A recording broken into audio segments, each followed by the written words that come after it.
ಅದೇ ರೀತಿ ನಮ್ಮ ಚುನಾವಣಾ ಕ್ಯಾಂಡಿಡೇಟ್ ಕೂಡ ಸುರೇಶಣ್ಣ ಬಂದಿದ್ದಾರೆ, ಅವರಿಗೂ ಸ್ವಾಗತ.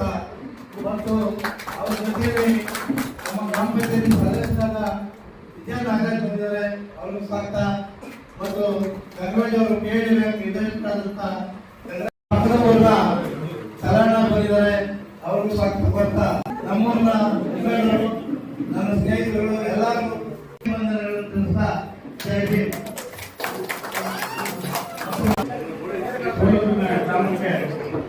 ಅಂಬೇಡ್ಕರ್ ಭವನವನ್ನು ಉದ್ಘಾಟನೆ ಮಾಡಲು ಆಗಮಿಸಿರುವಂತ ನಮ್ಮ ನಿಮ್ಮೆಲ್ಲರ ನೆಚ್ಚಿನ ಶಾಸಕರಾದಂತ ಶರತ್ ಬಚ್ಚೇಗೌಡರೇ, ಕೆಡಿ ಬ್ಯಾಂಕ್ನ ನಿರ್ದೇಶಕರಾದ ಗಂಗರಾಜ್ ಅವರೇ, ತಾಲೂಕು ಪಂಚಾಯತ್ ಮಾಜಿ ತಾಲೂಕು ಪಂಚಾಯತಿ ಸದಸ್ಯರು ರಮೇಶ್ ಅವರೇ, ಭೈರಣ್ಣವರೇ, ಕೊಟ್ಟೂರು ಗ್ರಾಮ ಪಂಚಾಯತಿ ಮಾಜಿ ಅಧ್ಯಕ್ಷರಾದ ಚಲವಯ್ಯನವರೇ ಹಾಗೂ ಗ್ರಾಮದ ಎಲ್ಲ ಮುಖಂಡರು, ಶಾಸಕರು ಇಲ್ಲಿ ಬಂದು ಬುದ್ಧಿ ಪೂಜೆ ಮಾಡಿದಾಗ 3 ತಿಂಗಳಾಗಿತ್ತು, 4 ತಿಂಗಳಾಗಿತ್ತು. ಒಂದು ಈ ಊರಿಗೆ ಚಿಕ್ಕದಾಗಿ ಮತ್ತು ಚೊಕ್ಕವಾಗಿ ಒಂದು ಅಂಬೇಡ್ಕರ್ ಭವನ ನಿರ್ಮಿಸಿಕೊಟ್ಟವ್ರೆ. ಎಲ್ಲ ತಾಲೂಕಿನ ಅಭಿವೃದ್ಧಿನ ಪಥದಲ್ಲಿ ಕೊಂಡೊಯ್ಯುವಂತ ಕೆಲಸನ ಶಾಸಕರು ನಡೆಸ್ಕೊಂಡು ಬರ್ತಾ ಇದ್ದಾರೆ.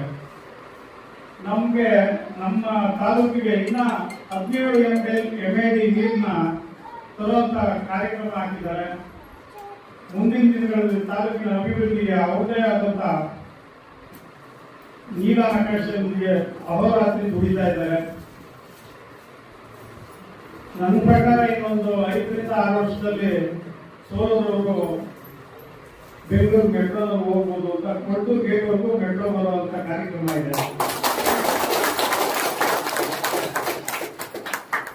ಅದೇ ರೀತಿ ಈಗ ಅತ್ತಿಮಠ ಕೆರೆಗೆ ನೀರು ಬರುವಂತ ಕೆಲಸ ಆಗಿದೆ. ಅತ್ತಿಮಠ ಕೆರೆ ತುಂಬಿದ ಮೇಲೆ ಸೋಲೂರು ಕೆರೆ ಬರ್ತದೆ.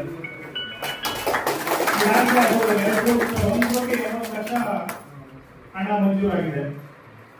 ಈ ರೀತಿ ಅನೇಕ ತಾಲೂಕಿನಾದ್ಯಂತ, ಅದರಲ್ಲಿ ವಿಶೇಷವಾಗಿ ಜಗೇನಹಳ್ಳಿ ಹೋಬಳಿಗೆ ಹೆಚ್ಚಿನ ಒಂದು ಅನುದಾನವನ್ನು ನೀಡಿ ನಮ್ಮ ತಾಲೂಕಿನ ಅಭಿವೃದ್ಧಿಗೆ ಪೂರಕವಾಗಿ ಕೆಲಸ ಮಾಡ್ತಾ ಇದ್ದಾರೆ. ಅವ್ರ ನಾಯಕತ್ವವನ್ನು ನಾವು ನೀವೆಲ್ಲ ಸೇರಿ ಉಳಿಸ್ಕೊಂಡು ತಾಲೂಕಿನ ಅಭಿವೃದ್ಧಿನ ಇನ್ನಷ್ಟು ಉತ್ತುಂಗೆಗೆ ಕೊಂಡೊಯ್ಯಕ್ಕೆ ನಿಮ್ಮೆಲ್ಲರೂ ಸಹಕಾರವನ್ನು ಕೋರ್ತಾ ಈ ಕಾರ್ಯಕ್ರಮಕ್ಕೆ ಆಗಮಿಸಿದಂತ ಎಲ್ಲರಿಗೂ ವಂದಿಸಿ ನನ್ನ ಮಾತು ಮುಗಿಸಿದ್ದೇನೆ. ಎಲ್ಲರನ್ನು ಉದ್ದೇಶಿಸಿ ಮಾತಾಡಿದಂತ ಸುರೇಶನ್ ಅವರೇ, ಈಗಾಗಲೇ ನಾವೆಲ್ಲರಿಗೂ ಕೂಡ ಸ್ವಾಗತ ಮಾಡೋದ್ರಿಂದ ಮತ್ತೊಮ್ಮೆ ನಾನು ಸ್ವಾಗತ ಮಾಡುವಂತ ಅಗತ್ಯ ಇಲ್ಲ ಅಂತ ಅನ್ಕೋತೀನಿ. ವೇದಿಕೆ ಮೇಲೆ ಆಸೀನರಾಗಿರ್ತಕ್ಕಂಥ ಎಲ್ಲ ಗಣ್ಯಾತಿಗಳೇ, ಈ ಕಾರ್ಯಕ್ರಮದಲ್ಲಿ ಬಂದಿರತಕ್ಕಂಥ ನಮ್ಮೆಲ್ಲ ಅಕ್ಕ ತಂಗಿದ್ರೆ, ಅಣ್ಣ ತಮ್ಮಂದ್ರೆ, ತಾಯಂದ್ರೆ, ನಮ್ಮೆಲ್ಲರಿಗೂ ಈ ಕಾರ್ಯಕ್ರಮಕ್ಕೆ ಮನಸ್ಪೂರ್ವಕವಾದಂತಹ ಸ್ವಾಗತ ಕೋರ್ತಾ, ಇದೇ ತಿಂಗಳು ಏಪ್ರಿಲ್ 14ನೇ ತಾರೀಕು ನಾವು ಹೊಸಕೋಟೆ ತಾಲೂಕಲ್ಲಿ ಬಾಬಾ ಸಾಹೇಬ್ ಅಂಬೇಡ್ಕರ್ ಅವರ ಜಯಂತ್ಯೋತ್ಸವನ ಅತ್ಯಂತ ವಿಜೃಂಭಣೆಯಿಂದ ನಾವು ಆಚರಣೆ ಮಾಡಿ, ಆ ಒಂದು ಸಂದರ್ಭದಲ್ಲಿ ವೇದಿಕೆಯಲ್ಲಿ ಭಾಷಣ ಮಾಡ್ತಾ ಇರಬೇಕಾದಾಗ ಬೇರೆ ಬೇರೆ ಗ್ರಾಮಗಳಲ್ಲಿ, ಬೇರೆ ಬೇರೆ ಹೋಬಳಿಗಳಲ್ಲಿ ಎಲ್ಲೆಲ್ಲಿ ನಾವು ಬಾಬಾ ಸಾಹೇಬ್ ಅಂಬೇಡ್ಕರ್ ಅವರ ಭವನಗಳನ್ನ ಮಾಡಿದೀವಿ ಅಂತೇಳಿ ನಾವು ಪ್ರಸ್ತಾಪ ಮಾಡಿದಂತ ಸಂದರ್ಭದಲ್ಲಿ ಅತ್ಯಂತ ಹೆಮ್ಮೆಯಿಂದ ಕೇವಲ 3 ತಿಂಗಳಲ್ಲಿ ಬಾಬಾ ಸಾಹೇಬ್ ಅಂಬೇಡ್ಕರ್ ಅವರ ಭವನ ಎಲ್ಲಾದ್ರೂ ಅತ್ಯಂತ ಸುಸಜ್ಜಿತವಾಗಿ ನಿರ್ಮಾಣ ಆಗಿದೆ ಅಂತಂದ್ರೆ ಸೋಲೂರು ಗ್ರಾಮದಲ್ಲಿ ಆಗಿದೆ ಅಂತ ಹೇಳಿ ಅತ್ಯಂತ ಹೆಮ್ಮೆಯಿಂದ ಈ ಒಂದು ಸಂದರ್ಭದಲ್ಲಿ ಅದಕ್ಕೋಸ್ಕರ ಸಹಕಾರ ಕೊಟ್ಟಂತ ಎಲ್ಲ ಗ್ರಾಮಸ್ಥರಾಗಿರ್ಬೋದು, ನಮ್ಮ ಸಿಬ್ಬಂದಿ ವರ್ಗದವರಾಗಿರ್ಬೋದು, ಮತ್ತೆ ಈ ಕೆಲಸನ ಮಾಡಿದಂತ ಗುತ್ತಿಗೆದಾರರಾಗಿರ್ಬೋದು, ತುಂಬಾ ಚೆನ್ನಾಗಿ ಕೆಲಸ ಮಾಡಿದ್ರೆ ಜೋಳದ ಚಪ್ಪಾಳೆ ಮುಖಾಂತರ ಅವರೆಲ್ಲರಿಗೂ ಹೇಳಿ ಗ್ರಾಮ ಮಟ್ಟಕ್ಕೆ ಯಾವ ತರ ಈ ಕಾರ್ಯಕ್ರಮ ಅಂದ್ರೆ ಸಣ್ಣ ಪುಟ್ಟ ಯಾರಾದ್ರೂ ಊರ್ ಕಾರ್ಯಕ್ರಮಗಳಿದ್ರೆ ಎಲ್ಲೆಲ್ಲೋ ಹೋಗಿ ಬಾಡಿಗೆ ಕೊಟ್ಟು ತಗೊಂಡು ಮಾಡಬಹುದು, ಇಲ್ಲೇ ಮಾಡ್ಬೋದು ಅಂತ ನಾವು ಅನ್ಕೊಂಡ್ವಿ. ಸುರೇಶ್ ಹತ್ರ ಚರ್ಚೆ ಮಾಡಿ ತುಂಬಾ ಚೆನ್ನಾಗಿ ಬಂದಿದೆ ಅಂತ ಹೇಳಿ ಇವತ್ತು ಇಲ್ಲೊಂದೇನೋ ಕಾರ್ಯಕ್ರಮ ಮಾಡಕ್ಕೆ ಜಾಗ ಅಂದ್ರೆ ಊಟ ಏನಾದ್ರು ಸಣ್ಣ ಪುಟ್ಟ ಇಟ್ಕೊಂಡ್ರೆ ಇಕ್ಕಟ್ಟಾಗ್ಬೋದು ಅಂತ ಹೇಳಿ ಮೇಲೊಂದು ಶೀಟ್ ಹಾಕಿದ್ರೆ ಚೆನ್ನಾಗಿರ್ತದ ಅಂತ ಸುರೇಶ್ ಕೇಳಿದಾಗ ಅದನ್ನ ನಾನೇ ಹಾಕ್ಸ್ಕೊಡ್ತೀನಿ ಅಂತ ಹೇಳಿ ಮಾತು ಕೊಟ್ಟವ್ರೆ. ಸುರೇಶ್ ಮೇಲೆ ಒಂದು ಶೀಟ್ ಕೂಡ ಹಾಕೊಟ್ಟು ಮೇಲೂ ಕೂಡ ಊಟದ ವ್ಯವಸ್ಥೆ, ತಿಂಡಿ ವ್ಯವಸ್ಥೆ, ಏನೋ ಒಂದು ವ್ಯವಸ್ಥೆ ಮೇಲ್ ಮಾಡ್ಕೋಬಹುದು, ಕೆಳಗಡೆ ಕಾರ್ಯಕ್ರಮ ಮಾಡ್ಕೊಳ್ಳೋದಕ್ಕೋಸ್ಕರ ನಾನು ಮಾಡ್ಕೊಡ್ತೀನಿ ಅಂತ ಅವರು ಮಾತು ಕೊಟ್ಟಿದ್ದಾರೆ. ಅವ್ರಿಗೂ ಕೂಡ ಈ ಸಂದರ್ಭದಲ್ಲಿ ಧನ್ಯವಾದಗಳನ್ನ, ಅಭಿನಂದನೆಗಳನ್ನ ಸೂಚಿಸ್ತಾ, ಇವತ್ತೇನು ನಮ್ಮ ಸೋಲೂರು ಗ್ರಾಮದಲ್ಲಿ ಕಳೆದ ಬಾರಿ ಬಂದಾಗ ಈ ಒಂದು ಕಟ್ಟಡದ ಬುದ್ಧಿ ಪೂಜೆ ಮಾಡಿದಂತ ಸಂದರ್ಭದಲ್ಲಿ SCPTSP ಅಡಿಯಲ್ಲಿ ಅಭಿವೃದ್ಧಿ ಕಾಮಗಾರಿಗಳನ್ನ ನಾವು ಮಾಡಿದ್ವಿ. ಅದೇ ತರದಲ್ಲಿ ಇವತ್ತು ಏನು ಗ್ರಾಮಕ್ಕೆ ಬರುವಂತ ಸಂದರ್ಭದಲ್ಲಿ ಜನರಲ್ ಗ್ರಾಂಟ್ ಅಲ್ಲಿ ಏನ್ ಬಂದ್ರೆ ಸುಮಾರು 10 ಲಕ್ಷ ರೂಪಾಯಿಗಳ ಪೂಜೆನ ಗ್ರಾಮದೊಳಗಡೆ ಮಾಡಿ, ಈಗಾಗಲೇ ನಮಗೆ ಗೊತ್ತು ಸುಮಾರು ಏನ್ ನಮ್ಮ ಟಾರ್ ರಸ್ತೆ ಸೋಲೂರಿಂದ ಹಿಡಿದು ದಂಡಪಾಳ್ಯ ಮಾರ್ಗವಾಗಿ ಹೈವೇಗೆ ಸಂಪರ್ಕ ಏನ್ ಬರ್ತಾ ಇತ್ತು, ಸಾಕಷ್ಟು ಹದಗೆಟ್ಟಿದ್ದಂತ ರಸ್ತೆನ ಇವತ್ತು ನಾವು 5.5 ಮೀಟರ್ ಅಗಲ ರಸ್ತೆ ಮಾಡಿ ಎಲ್ಲರಿಗೂ ಓಡಾಡಕ್ಕೆ ಅನುಕೂಲ ಆಗಿದೆ. ಈಗಾಗಲೇ ಬೇಸ್ ಮೇಯರ್ ಹಾಕೋರೆ, ಅದ್ರ ಮೇಲೆ ಟಾಪ್ ಕೋಟ್ ಬರಬೇಕು.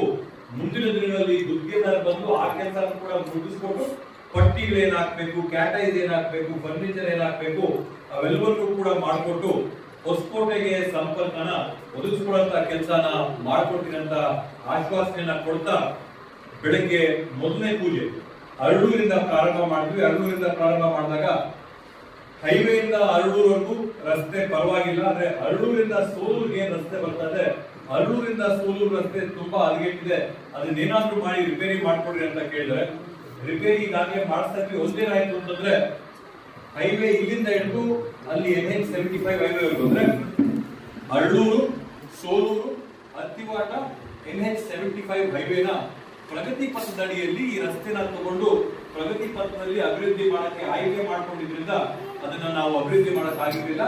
ಆದ್ರೆ ಮುಂದಿನ ದಿನದಲ್ಲಿ ಪ್ಯಾಚ್ ವರ್ಕ್ ಆದ್ರೂ ಎಲ್ಲಿ ಹಳ್ಳ ಗುಂಡಿ ಇವೆಲ್ಲ ಬಿದ್ದೋಗಿದೆ, ಅದನ್ನಾದ್ರೂ ಖಂಡಿತ ಇನ್ನೊಂದು 2-3 ದಿನದಲ್ಲಿ ನಿಮ್ ಪರವಾಗಿ ರಿಪೇರಿ ಮಾಡ್ಕೊಡ್ತೀರಿ ಅಂತ ಹೇಳಿ ಈ ಸಂದರ್ಭದಲ್ಲಿ ಆಶ್ವಾಸನೆ. ಪ್ರಗತಿ ಪಥದಲ್ಲಿ ಈ ರಸ್ತೆ ಸುಮಾರು 7-8 ರಸ್ತೆಗಳನ್ನ ನಮ್ಮ ತಾಲೂಕಲ್ಲಿ ನಾವು ಆಯ್ಕೆ ಮಾಡ್ಕೊಟ್ಟಿದ್ವಿ. ಆಯ್ಕೆಯಲ್ಲಿ ಮೊದಲನೇ, 2ನೇ, 3ನೇ ಶ್ರೇಣಿ ಬಿಟ್ರೆ 4ನೇ ಚಾಯ್ಸ್ ಇರೋದು ಇವತ್ತು ಅರಳೂರು, ಸೋಲೂರು, ಅತ್ತಿವಾಟ ಹೈವೇ ಈ ರಸ್ತೆನೆ ಆಯ್ಕೆ ಆಗಿರೋದ್ರಿಂದ 100% ವಿಶ್ವಾಸ ಇದೆ ಪ್ರಗತಿ ಪಥದಲ್ಲಿ ಕೂಡ ಈ ಒಂದು ರಸ್ತೆ ಏನಿದೆ ಆ ರಸ್ತೆ ಅಭಿವೃದ್ಧಿ ಕಾಮಗಾರಿ ಆಗುತ್ತೆ ಅಂತ ಹೇಳಿ. ಅದ್ರ ಜೊತೆಗೆ ಬೆಳಗ್ಗಿಂದ ನಾವೇನು ಕಾಮಗಾರಿಗಳನ್ನ ಮಾಡ್ಕೊಳ್ತಾ ಬಂದಿದ್ದೀವಿ. ಅರಳೂರಲ್ಲಿ 10 ಲಕ್ಷ, ಜಗ್ಗೇನಹಳ್ಳಿಯಲ್ಲಿ 15 ಲಕ್ಷ, ಬೆಳಮಂಗಲದಲ್ಲಿ 10 ಲಕ್ಷ, ಗೊಣಕನಹಳ್ಳಿಯಲ್ಲಿ 15 ಲಕ್ಷ, ಓರವಳ್ಳಿಯಲ್ಲಿ 10, ದೌಡಹಳ್ಳಿಯಲ್ಲಿ 10, ಸೋಲೂರಲ್ಲಿ 10 ಲಕ್ಷ ರೂಪಾಯಿ ಇನ್ನು ನಾವು ಕಾಮಗಾರಿನ ಮಾಡಬೇಕು. 20 ಲಕ್ಷ ರೂಪಾಯಿನ ಲೋಕಾರ್ಪಣೆ ಮಾಡ್ತಾ ಇದೀವಿ. ಒಟ್ಟಾರೆ ಇವತ್ತು ಬೆಳಗ್ಗೆಯಿಂದ ಸುಮಾರು 1 ಕೋಟಿ ರೂಪಾಯಿಗಳ ಅಭಿವೃದ್ಧಿ ಕಾಮಗಾರಿಗಳನ್ನ ಜಡಗೇನಹಳ್ಳಿ ಹೋಬಳಿಯ ಈ ಭಾಗಗಳಲ್ಲಿ ನಾವು ಮಾಡ್ಕೊಳ್ತಾ ಬಂದಿದ್ದೀವಿ. ಅದ್ರ ಜೊತೆಗೆ ಸುರೇಶ್ ಅವರು ಹೇಳಿದಂಗೆ ವಿಶೇಷವಾಗಿ ಇನ್ನೂ ಒಂದು 17 MLD ನೀರು ವೆಂಗಯ್ಯನ ಏತ ನೀರಾವರಿ ಯೋಜನೆಯಲ್ಲಿ ಏನಿವತ್ತು ನಾವು ಸುಮಾರು ಒಂದು 38 MLD ನೀರು ತರ್ತಾ ಇದೀವಿ. ಆ 38 MLDಗೆ ಇನ್ನೂ ಒಂದು 17 MLD ನೀರನ್ನ ಸೇರಿಸಿ 55 MLD ಬಂದ್ರೆ ಇನ್ನು ಕೆಲವೊಂದು ಕೆರೆ, ಅತ್ತಿವಾಟ ಕೆರೆ ಆಗಿರ್ಬೋದು, ತೌಟಹಳ್ಳಿ ಆಗಿರ್ಬೋದು, ಸೋಲೂರು ಆಗಿರ್ಬೋದು, ಚಿನ್ನಹಳ್ಳಿ ಆಗಿರ್ಬೋದು, ಮತ್ತೆ ಇದೊಂದು ನಮ್ಮ ಕಾಮರ್ಸ್ನಹಳ್ಳಿ ಆಗಿರ್ಬೋದು, ಈ ಎಲ್ಲಾ ಕೆರೆಗಳಿಗೆ ನೀರು ತುಂಬಿಸಕ್ಕೆ ಅನುಕೂಲ ಆಗುತ್ತೆ ಅಂತ ಹೇಳಿ ಮಾನ್ಯ ಸಣ್ಣ ನೀರಾವರಿ ಸಚಿವರಲ್ಲಿ ಮನವಿ ಮಾಡ್ಕೊಂಡಿದೀವಿ. ಅದನ್ನ ಅತಿ ಶೀಘ್ರವಾಗಿನೇ ಮಾಡ್ಕೊಡ್ತೀವಿ ಅಂತ ಆಶ್ವಾಸನೆ, ಭರವಸೆಯನ್ನು ಕೂಡ ಕೊಟ್ಟಿದ್ದಾರೆ. ಇನ್ನ ಕೆಲವೇ ದಿನಗಳಲ್ಲಿ ಅದು ಚಿತ್ರ ಕ್ಲಿಯರ್ ಆಗುತ್ತೆ. ಆ ನೀರು ಬಂದ್ರೆ ನಮ್ಮ ಭಾಗದಲ್ಲೆಲ್ಲರಿಗೂ ಕೂಡ ಅನುಕೂಲ ಆಗುತ್ತೆ ಅಂತ ಹೇಳಿ ಈ ಸಂದರ್ಭದಲ್ಲಿ ಹೇಳ್ತಾ, ನನಗಂತೂ ದಿನ ಬೆಳಗ್ಗೆ 8:30ಗೆ ಅಲಾರ್ಮ್ ಹೊಡ್ಕೊಳ್ತದೋ ಇಲ್ಲೋ ಗೊತ್ತಿಲ್ಲ, ರಮೇಶ್ ಅಂಡ್ ಫೋನ್ ಅಂತೂ ಹೊಡ್ಕೊಂಡೇ ಹೋಗ್ತಿದ್ದೆ. ಊರಲ್ಲಿ ನೀರಿಗೆ ಸಾಕಷ್ಟು ಸಮಸ್ಯೆ ಆಗಿದೆ, ಊರಲ್ಲಿ ನೀರಿನ ಹಾಹಾಕಾರ ಆಗಿದೆ ಅಂತ ಹೇಳಿ ಅವರು ಪಾಪ ಪ್ರತಿದಿನ ನನಗೆ ಕರೆ ಮಾಡ್ತಾ ಇದ್ದಾರೆ. ಈಗಾಗಲೇ ಟಾಸ್ಕ್ ಫೋರ್ಸ್ ಅಲ್ಲಿ ನಾವು ಕೆಲಸ ಕೊಳವೆ ಬಾವಿಗಳನ್ನ, ಹೊಸ ಕೊಳವೆ ಬಾವಿಗಳನ್ನ ನಾವು ಕೊರೆಯುವಂತ ಕೆಲಸನ ಪ್ರಾರಂಭ ಮಾಡಿದೀವಿ. ನಿಡಿಗಟ್ಟದಲ್ಲಿ ಮೊದಲನೇ ಕೊಳವೆ ಬಾವಿ ಅಲ್ಲಿ ಸ್ವಲ್ಪ ಹಾಹಾಕಾರ ಜಾಸ್ತಿ ಇರೋದ್ರಿಂದ ನಿಡಿಗಟ್ಟದಲ್ಲಿ ಇವತ್ತೇ ಕೊರಿಬೇಕಿತ್ತು. ಕೊಳವೆ ಬಾವಿ ಮಿಷಿನ್ ಬಂದಿಲ್ಲ, ನಾಳೆ ಬರುತ್ತೆ. ನಾಳೆ ನಿಡಿಗಟ್ಟಾಗಿ ಕೊರಿತಾ ಇದ್ದಂಗೆ ಓರ್ವಳ್ಳಿ, ಸೋಲೂರು ಈ ಭಾಗದಲ್ಲಿ ಕೂಡ ಬೋರ್ವೆಲ್ ವ್ಯವಸ್ಥೆ ನೀವು ಪರವಾಗಿ ಮಾಡ್ಕೊಡ್ತೀನಿ ಅಂತ ಹೇಳಿ ಕಳೆದ 2 ವರ್ಷನೂ ಕೂಡ ನಮ್ಗೆ ಮಳೆ ಏಟಾಯ್ತು. 2024ನೇ ವರ್ಷದಲ್ಲಿ ಕೂಡ ಸ್ವಲ್ಪ ಮಳೆ ಕಮ್ಮಿ. 7ನೇ ವರ್ಷ ಅಂತೂ ಭೂಮಿ ತೇವ ಎಷ್ಟು ಬೇಕು ಅಷ್ಟಕ್ಕೆ ಮಾತ್ರ ಮಳೆ, ಬೆಳೆಗೆ ಎಷ್ಟು ಮಳೆ ಬೇಕು ಅಷ್ಟಕ್ಕೆ ಮಾತ್ರ ಮಳೆ ಆಯ್ತು ಅಂದ್ರೆ ಕೆರೆಗಳಿಗೆ, ಕುಂಟೆಗಳಿಗೆ, ಕಾಲುವೆಗಳಿಗೆ ಎಲ್ಲಿ ಕೂಡ ನೀರು ಹರಿಲಿಲ್ಲ. ಅದರಿಂದ ಸ್ವಲ್ಪ ನೀರಿನ ತೊಂದರೆ ನಾವು ಈ ಬಾರಿ ಅನುಭವಿಸ್ತಾ ಇದ್ದೀವಿ. ಅಂಕಿಅಂಶಗಳ ಪ್ರಕಾರ ಜನವರಿಯಿಂದ ಹಿಡಿದು ಏಪ್ರಿಲ್ ತಿಂಗಳು ಏನ್ ನಮ್ಗೆ ಮಳೆ ಆಗ್ಬೇಕಿತ್ತು, ತಾಯಿ ಆಗ್ಬೇಕಾಗಿತ್ತು, 54% ಕಡಿಮೆ ಆಗಿದೆ ನಮಗೆ. ಸುಮಾರು ಒಂದು 45 mm ಮಳೆ ಆಗ್ಬೇಕಿತ್ತು, ನಮಗೆ 22 ಕೂಡ ಆಗಿಲ್ಲ ಈ ಬಾರಿ. ಆದ್ರಿಂದ ಕಳೆದ ಬಾರಿನೂ ಮಳೆ ನಮ್ಗೆ ನಿರೀಕ್ಷೆ ಆದಷ್ಟು ಆಗಿಲ್ಲ. ಈ ಬಾರಿ ಮೊದಲು 4 ತಿಂಗಳಲ್ಲಿ ಏನ್ ಮಳೆ ಆಗ್ಬೇಕಿತ್ತು ಅದು ಒಂದು 50% ಕಡಿಮೆ ಇರೋದ್ರಿಂದ ಈ ರೀತಿಯಾದಂತ ತುರ್ತಿನ ಪರಿಸ್ಥಿತಿ ಇದೆ. ಬಟ್ ಅಲ್ಲಿ ನಿಡಿಗಟ್ಟ ಆಗ್ತಾ ಇದ್ದಂಗೆ ಓರ್ವಳ್ಳಿ ಬಂದು ಸೋಲೂರಿಗೆ ಬರ್ತದೆ ಅಂತೇಳಿ ನಮಗೆ ಕೊಡವಾಗಿ ಆಶ್ವಾಸನೆಯನ್ನ ಕೂಡ ಈ ಸಂದರ್ಭದಲ್ಲಿ ಕೊಡ್ತಾ ಇದ್ದೀನಿ. ತಾವೆಲ್ಲರೂ ಕೂಡ ಇಷ್ಟೊಂದು ದೊಡ್ಡ ಸಂಖ್ಯೆಯಲ್ಲಿ ಬಂದು ಈ ಒಂದು ಕಾರ್ಯಕ್ರಮದಲ್ಲಿ ಭಾಗವಹಿಸಿದ್ದಕ್ಕೆ ಎಲ್ಲರಿಗೂ ಕೂಡ ಧನ್ಯವಾದಗಳು ಹೇಳ್ತಾ ನನ್ನ ಮಾತುಗಳಿಗೆ ನಾನು ವಿರಾಮ ನೀಡ್ತೀನಿ. ಜೈ ಹಿಂದ್, ಜೈ ಕರ್ನಾಟಕ. ಎಲ್ಲರಿಗೂ ಜೈ ಹಿಂದ್.